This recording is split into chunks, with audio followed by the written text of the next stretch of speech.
Bonjour, il est impossible de servir l'Éternel, de suivre et de servir Jésus dans la vérité sans devenir l'une des personnes que le diable combat et attaque le plus. 2 Timothée chapitre 3 verset 12 nous dit « Or, tous ceux qui veulent vivre pieusement, fidèlement attachés au Seigneur Jésus seront persécutés. » La parole de Dieu nous parle ici du peuple d'Israël, le peuple de Dieu qui faisait chemin pour aller à Canaan, la terre promise. Et Balak, roi de Moab, voyant ce peuple, est allé voir Balak le devint pour lui demander de maudire ce peuple, d'affaiblir spirituellement ce peuple afin qu'il puisse le terrasser. Balaam, ne trouvant pas une faille, un péché qui pousserait, qui ouvrait les portes au peuple d'Israël afin que Balaam puisse atteindre, la Bible nous déclare dans le livre d'Apocalypse chapitre 2 verset 14 que Balaam a enseigné à Balak à tendre des pièges aux enfants de Dieu, pour les pousser à manger la viande sacrifiée aux idoles et à se livrer à l'impudicité. Satan fera tout pour te faire tomber dans le péché. C'est-à-dire que tu parles de Jésus, mais tu vis dans la méchanceté. Tu parles de Jésus, mais tu vis dans l'impudicité. Tu parles de Jésus, mais tu vis dans le mensonge. Tu parles de Jésus, mais tu vis dans le faux. En faisant cela, tu es à la merci de Satan. Tu deviens même un instrument du diable pour s'infiltrer à l'église afin de détruire la vie de plusieurs autres personnes. Rappelons-nous que ceux qui ont fait crucifier le Seigneur Jésus, c'était des personnes qui parlaient de Dieu, mais dont la vie était remplie de péchés et de mauvaises pensées. C'est pour cette raison qu'ils ont haï Jésus. Jésus dit quoi? Jean 15, verset 25, ils m'ont haï sans cause. Amen. Nous prions ce matin au nom de Jésus. Quels que soient les pièges que le malin met sur ton chemin, pour te faire tomber, pour te faire douter de Jésus, pour te faire tomber, pour te détourner de la sainteté, pour te détourner de la fidélité à Jésus, pour te détourner du zèle pour Jésus. Que tous ces pièges de l'ennemi libère ton chemin et soit calciné. Libère et calciné. Libère et calciné. Libère et calciné au nom de Jésus.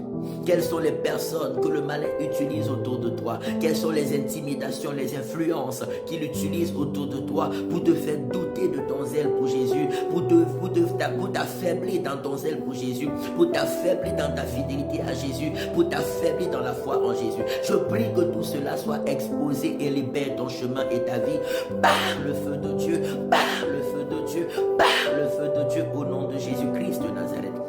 La Bible nous dit dans le livre de Romains chapitre 8 verset 17, « Or, si nous sommes enfants de Dieu, nous sommes aussi héritiers de Dieu et co-héritiers de Jésus-Christ, si et seulement si nous souffrons avec Jésus afin d'être glorifiés avec Jésus. » Pour régner avec Jésus, il faut souffrir avec Jésus pour le salut des âmes. Il faut souffrir avec Jésus pour prêcher sa parole dans le monde. Il faut souffrir avec Jésus pour amener les âmes à Jésus-Christ. Il faut souffrir avec Jésus pour faire avancer l'œuvre de Dieu, le royaume des cieux. C'est le seul moyen par lequel nous régnons avec Jésus et nous sommes glorifiés avec Jésus. Et c'est ce que Satan cherche à renverser dans la vie de beaucoup de personnes qui sont attachées à Jésus de tout leur cœur. Il veut que tu sois faible. Il veut que tu aies honte de parler de Jésus. Il veut que tu sois timide. Il veut que tu sois paresseux. Il veut que tu sois nonchalant. Refuse cela. Refuse cela parce que ça détruit ta relation avec Dieu. Ça détruit ton intimité avec Dieu et ça détruit également ta destinée. Rejette tout ce qui veut t'affaiblir.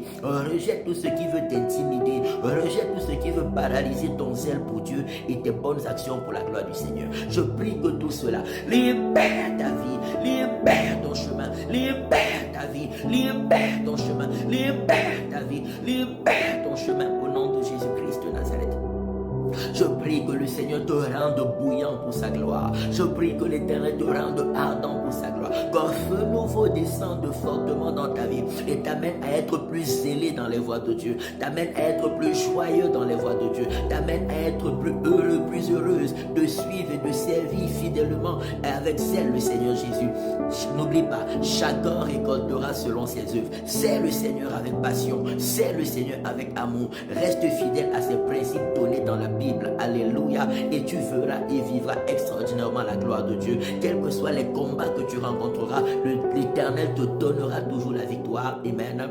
Et la garantie de la vie éternelle après ton passage ici-bas. Que la protection de Dieu soit fortement sur toi. Que la sagesse de Dieu soit fortement sur toi. La puissance de Dieu soit fortement sur toi. Et ses riches bénédictions. Au nom de Jésus-Christ de Nazareth. Amen, amen, amen. Shalom.